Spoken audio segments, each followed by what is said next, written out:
Holy shit! Yes! It works! Oh, motherfuck! Huzzah! Do pizza. Let's do pizza. Yeah. Okay.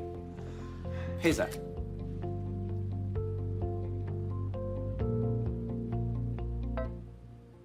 Not hot dog. Wait, what the fuck? Machine learning has made a huge hit in computer scientists and has been a part of our daily lives, whether you notice it or not.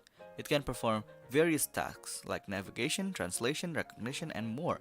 But how does it work? Machine learning is a field of computer science and a division of artificial intelligence to make our machines learn from the data we give it. These patterns and the data structured together is what we call neural network. It processes information just like our nervous system would.